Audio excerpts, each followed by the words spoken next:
KTU Cares, a salute to local heroes. What kind of world do you want? Think anything. History starts now. On KTU Cares, good morning, and we're welcoming Major Kevin Stoops, General Secretary of the Salvation Army Greater New York Division, on the line with us this morning. Hope you are staying safe, Major. It is an honor to have you on the show this morning, and thanks again for joining us on KTU Cares. Well, thank you very much for having me this morning. It's a real privilege to speak with you today. Yes, it is, and you're over the phone. Obviously, we're staying safe during these times, and again, I hope you have been staying safe and continue to stay safe during the holiday season. Major, if you don't mind, give us a little bit of a background about what has led up to you being the General Secretary of the Salvation Army Greater New York Division, and then, if you wouldn't mind, follow that up with maybe like your day-to-day, which I'm sure has changed a bit during the COVID times. A little bit of a background of what's led up to you being where you are, and also what you do pretty much on a day-to-day basis. Sure. Well, very interesting. I was an only child of Salvation Army officer parents for 6 minutes. And then my twin brother was born. And we were part of a family of 4 boys that traveled around quite a bit, because in the Salvation Army we would go from appointment to appointment. Now, I did my elementary schooling in Ohio. I did junior high school in New Hampshire. And then my parents received an appointment to Canada, and so I did my high school and my university in Canada. While working at the university after receiving my degree in chemistry, I received my calling to work in the Salvation Army, to be part of the Salvation Army. So I moved back to New York and attended the Salvation Army Training College in Suffern, New York. Following my ordinationing and commissioning, I received my first appointment to Massachusetts and served in Massachusetts for 11 years. I was joined by my wife, Sherry Ann, and we then adopted 2 children and various appointments within the Salvation Army in pastoral work. Then we did 12 years working in youth work, where we operated the Salvation Army summer camps and oversaw any ministry to children, teenagers, and young adults. And we did that for 12 years in Western Pennsylvania and back here in New York City, and then also at our territorial headquarters in West Nyack. Then we returned to pastoral work down in Asbury Park, New Jersey, and Montclair, New Jersey, and that led us up to receiving this appointment to New York City as the General Secretary. Now, in a lot of organizations, they don't have a position called a General Secretary, but it's most similar to being like the chief operating officer in a corporation. So I would oversee any of the employee details that go on from day to day. That would be my day to day. I also oversee any Salvation Army social service ministries here in the Greater New York region. I also oversee our emergency disaster services, which brings us to COVID, because definitely when COVID hit, that became my focus on a real minute-to-minute basis, was how was the Salvation Army going to respond to this crisis which hit. And so that gives you a brief synopsis of who I am and what I do right now with the Salvation Army. Major Stoops, the Salvation Army is synonymous with certainly this time of the year. A lot of us know the name Salvation Army. If you could give us a mission of the Salvation Army, what would that be? The mission is really twofold. Its mission is to meet human need without discrimination. That's day to day. That's the driving mission of the Salvation Army. But it has an underlying motivation, which is, because we're a faith-based organization, it's our desire to live out the gospel, of Jesus Christ, and we want to do that by not only getting the message, the good news out to people, but also making sure that anyone who's in need, that we would do our best to meet that need without any discrimination. So it's really a twofold mission, and it aligns us in a very unique way within any community that we are located in, because obviously there's people that are in need, in a material sense, but there's also people in need in a spiritual and emotional sense, and the Salvation Army desires to meet both of those needs in the work that they do. Major Kevin Stoops is on the line with us, General Secretary, the Salvation Army Greater New York Division. Major, how can we support the Salvation Army right now? Yeah, right now, as we enter into these holiday days, a good way to support us in a financial way is Give NYC, texting Give NYC to 41444, but also going to salvationarmyny.org, because that will give you a greater picture of what the Salvation Army services are going on in our region, and also how you can help in a volunteer way, in a financial way, and also in a way of locating maybe areas of service that you're interested in, whether it be music or food assistance or helping people with holiday assistance. And you could then find out more information and join us in that way. Major Stoops, how has the Salvation Army been serving New Yorkers during our COVID-19 pandemic, which has been such a huge part of our lives this year?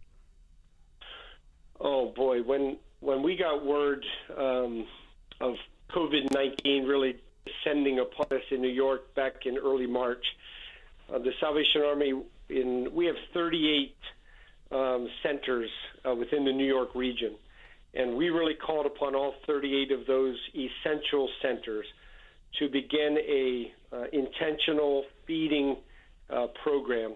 Many of them already doing soup kitchen and food pantry assistance to people in their communities, but because of COVID, we had to ramp that up even higher. Grab and go, food pantry boxes for people. We even actually delivered food boxes to people's houses so that we could do this in such a safe way. Wow. But that, in a normal year, is there such thing as normal? In a normal year, the Salvation Army serves about 3.5 million meals to New Yorkers during the year. Just in the last 7 months, 5.5 million meals have been served during COVID. That kind of a ramp-up of service required logistical maneuverability. It required us to get volunteers in place. And volunteering is a difficult thing because of fear of the virus and uncertainty surrounding that virus. Just getting supply lines to people from Riverhead to Kingston and the 5 boroughs of New York City was a great challenge, and one that how do you tell someone that there's no more food? And so we had to make sure that the availability of resources was in place for each one of these units. The really neat asset that the Salvation Army has in this region is we already have year-round. We're in place in 38 different places. And so that allowed us to really be available to people who were in need when this virus hit. And because of unemployment, because of schools shutting down, because of other resources not being available, then the people needed the Salvation Army more than ever. And we were perfectly located in communities to be of assistance. And we're grateful that we were able to do that. We're not going to tell you at all that it was easy. Sure. Yes. There were some days that were very challenging, and some places were down to 1 or 2 people doing their best to help as many people as possible. But I would tell you that even today, November and December here, we are still serving food to people. We are still meeting needs of people that are affected by this virus, even as cases increase at this time. You know, I mentioned earlier in the show about what comes to mind, some of the things this time of the year. Certainly the Salvation Army is around and here for us all year long, and you've shown that obviously during the COVID-19 pandemic. But one thing that makes it for sure that we all know about, even if you watch maybe some of the football games in the past, is the annual Red Kettle campaign. Let's spend some time talking about that campaign and how the pandemic is foreseen to impact that. Yeah, for 130 years, there's been a Red Kettle campaign run by the Salvation Army. It's one of the longest continuously running fundraising campaigns across the nation. Yep. And very iconic. People know the sound of the Christmas bell. They know the sights of a person standing beside a red kettle out in front of a store or on the sidewalk in the city. And as we got closer and closer to this year's campaign, the Salvation Army, we knew that it was going to be different. There was going to be less foot traffic at the stores. There was going to be no tourists down in New York City in the key areas of Rockefeller Center and Times Square and outside Macy's. We knew that there was less cash being used because people just have there's shortage of cash, and there's a real reliance now on non-contact payments. So we knew that those factors were going to really impact us in our fundraising effort. Now, at the same time, because of the need we were seeing for people for food assistance, we knew that families were going to be requesting more assistance from the Salvation Army in a holiday way. Toys for their children, food for their holiday meals, and even maybe gifts for relatives that were in nursing homes, which we do as well. And so we were anticipating a 150% increase in assistance requests, while at the same time predicting that we might have as much as a 50% decrease in financial assistance through the Red Kettle. Well, this creates quite a situation for us to try to address, because we still have the great desire to meet the human need for people who are food insecure, but also who desire to make a real happy, joyful, and hopeful holiday season for their children. And so that's why it's good to have the word go out even early about the Salvation Army's plans for this holiday season. And we want to make sure that New Yorkers know that we need your help more than ever as we prepare to meet people's requests this holiday season. And so if you're out there and you can do something for the Salvation Army, salvationarmyny.org, or give NYC to 41444 are just two ways that you could help us out this holiday season, and we would be very grateful. Great show this morning. General Secretary of the Salvation Army Greater New York Division, Major Kevin Stoops, is with us on the line this morning. Where will the needs be even greater this holiday season for individuals and families, Major? Yeah, we're seeing that because of the job losses that have happened because of the virus. We're seeing that because of the financial uncertainty that families are having in the New York region, that the needs are going to be greater because families are going to be making a choice. They're going to choose to pay their rent or buy toys for their children. They're going to choose to get food and cover their medical costs, or buy supplies for their holiday dinner. And so we're going to see a large increase in needs simply because families in our region have less resources. Actually, I think what we're seeing already is that people that used to be donors of the Salvation Army are now actually asking for assistance. And this makes things very difficult, but it also means that we're going to see that increase in need during this holiday season. Major, where does the money go to that's donated to the Salvation Army? Yeah, one of the things I'm really proud about with the Salvation Army is how much trust that we have within the community when they give to the Salvation Army, because we keep the overhead costs very low. We're able to assure the donor that 83 cents of their dollar is going to go directly to assist a family or an individual in need, whether that's shelter for a person who's experiencing homelessness, whether that's food for someone who's experiencing hunger, whether that's toys and gifts for those in need of holiday assistance. That I want people to know that when you give a donation to the Salvation Army, that the majority, 83 cents of that dollar, is going right to the person who needs it, right to the family who needs it. And this is something I'm very proud of with the Salvation Army, And we continue to do that, keeping our overhead as low as possible so that the person who needs it the most is able to get the support. Really, isn't that what the donor wants? Mm-hmm. They're giving their contribution to the donor, to the Salvation Army, so that a person can be helped. And I want to assure your listening audience that that is exactly what the Salvation Army's desire is to make sure that your donation gets into the hands of those who need it the most. Again, if somebody would like more information on what they're hearing today, where can they go, Major? Yeah, thank you for giving that opportunity. If they want to text GIVE NYC to 41444, that's a great way to give. Also, they can go to salvationarmyny.org, and they can receive a lot of information and also an opportunity to support the Salvation Army. What makes the Salvation Army unique in the services that it provides, Major?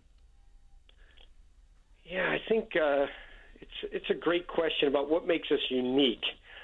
What's unique about the Salvation Army, in my opinion, and what I see, is that we really tailor our assistance in a community to the major need that community has.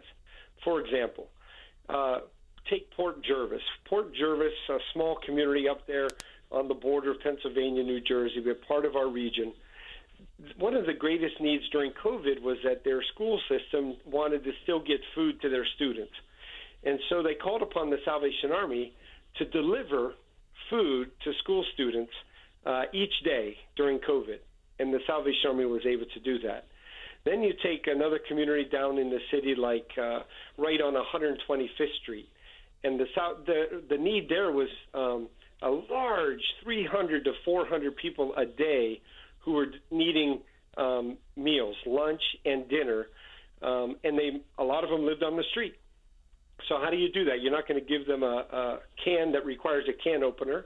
You're not going to give them food that requires heating in an oven or a stove.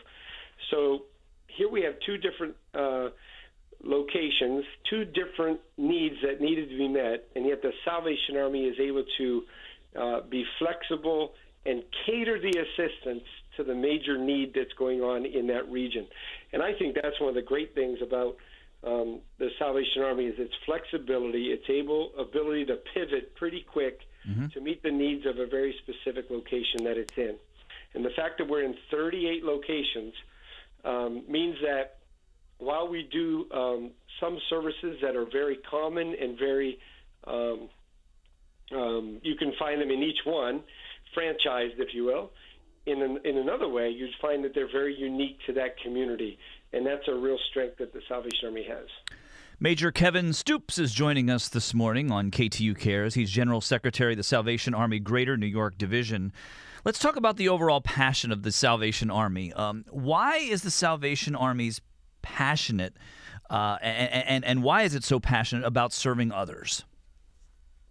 Yeah, there's a lot of people who have a desire to make sure that people's needs are being met. And the Salvation Army is part of that tapestry of service which goes on in any community.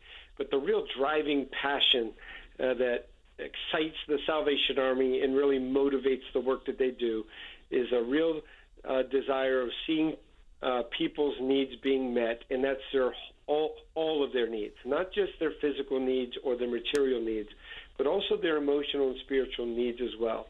Motivated by a faith in God, driven by a love of Jesus Christ, the Salvation Army personnel, its officers, its members, even its volunteers who might not be a part of any faith-based organization, they are all part of this tapestry of service to people. And this passion comes out in its tireless devotion to meeting human needs without any discrimination. It drives us, it motivates us, it keeps us up late at night, it gets us up early in the morning, and hopefully when people receive, whether it's a gift box or a food bag from the Salvation Army, they can also catch the joy that the Salvation Army has in providing that service. How does the Salvation Army adapt to changing climates? We certainly have seen it this year to continue meeting the needs. Oh boy, this one was a real challenge to the Salvation Army. In most cases, the Salvation Army, which has a tradition of responding to emergency disaster situations, in most of those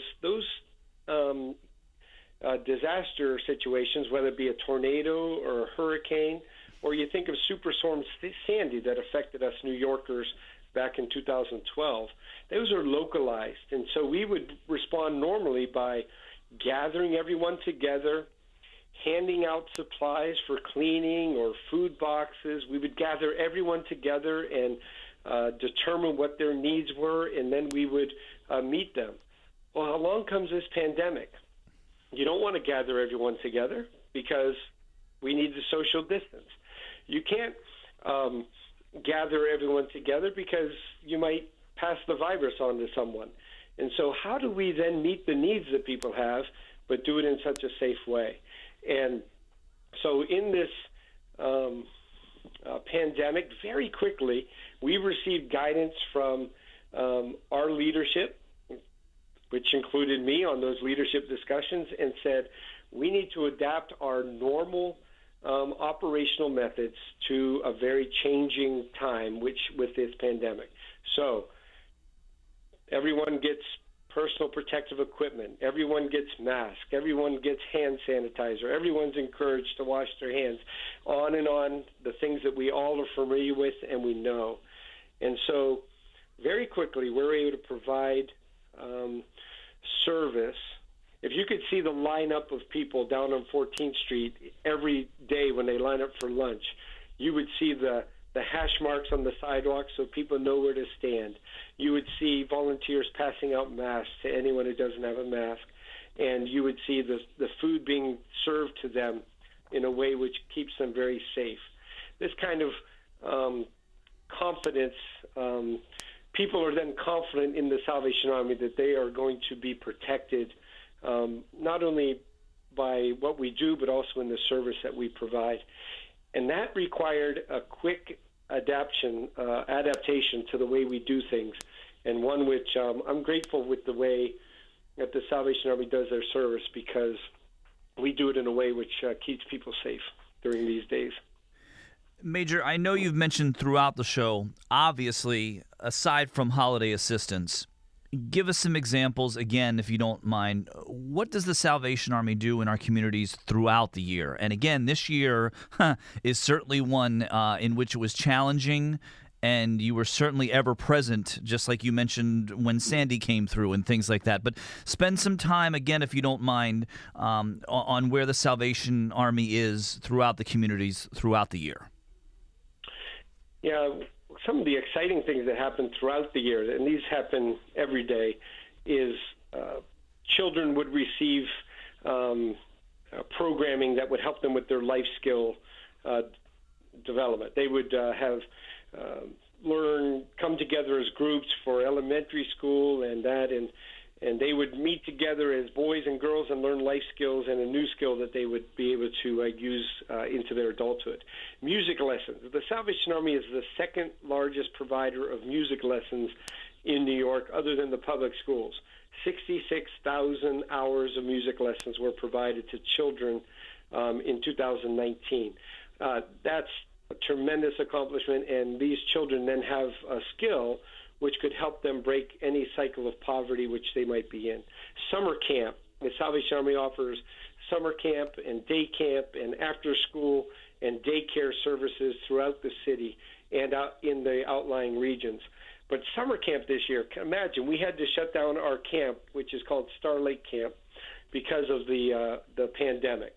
So what we did is we just adapted, and we did Camp in a Box. We signed up 1,100 children for camp.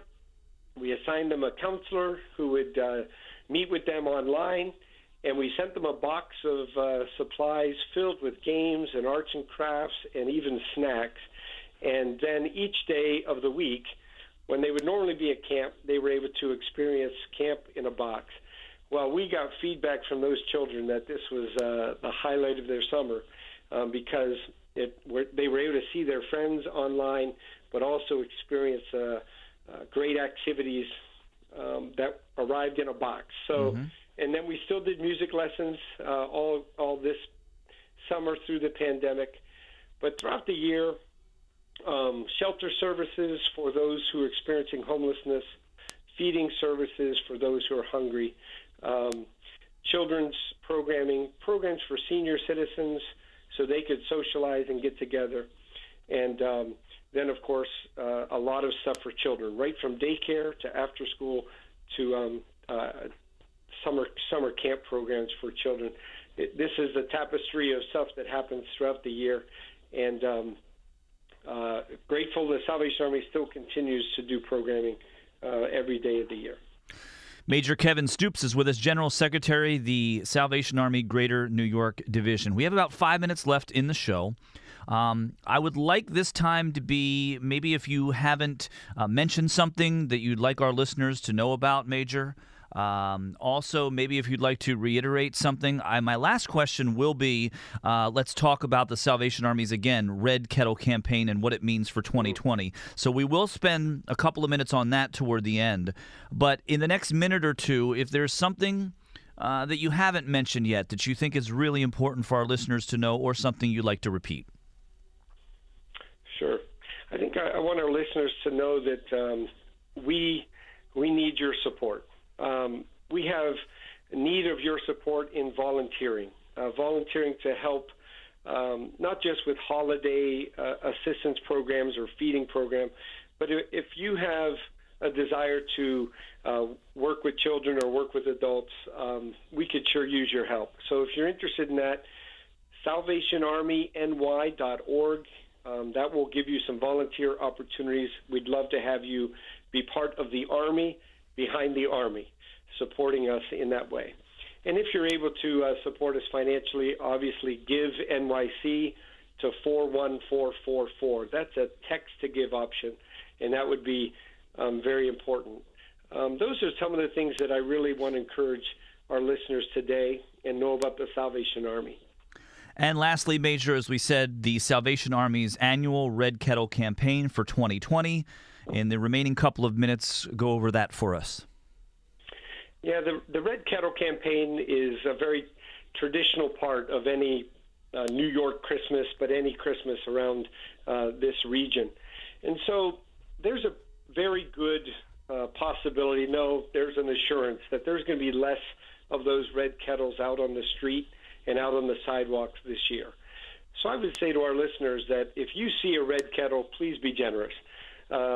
Please respond to the call of the bell and give generously into that kettle. And if you don't see a red kettle, I would ask that you would support our campaign in the other ways of like text to give, which is give NYC to 41444. But in that way, you can keep the bells ringing on behalf of those who are in need. The Red Kettle campaign supports Salvation Army programs that run all year round. But mainly, the Red Kettle campaign allows us to provide hope to those who are maybe experiencing some hopelessness during the holidays, not able to provide the toys that they want for their children, not able to provide the holiday meal for their family during the holidays. And therefore, that can bring on a lot of despair, a lot of discouragement, a lot of hopelessness. But the Salvation Army's bell, that sound that you hear, is actually a call of hope. And we want our listeners here today to know that you can help bring hope to the holidays by helping the Salvation Army help those who are in need. And so that's really what I would like our listeners to do. Please support the Salvation Army's Red Kettle campaign as we bring hope to those who are in need of it. Thank you. Great show this morning. It's always great to have you on. Major Kevin Stoops, General Secretary, Salvation Army Greater New York Division. And one last time, if anybody wants more information on what they heard today, where can they go, Major? Yeah, they can go to salvationarmyny.org, or they can give at text to give NYC to 41444. Excellent. Best wishes for a great holiday and successful holiday season. And thanks again for joining us today, Major. Oh, thank you for having me. I really appreciate it.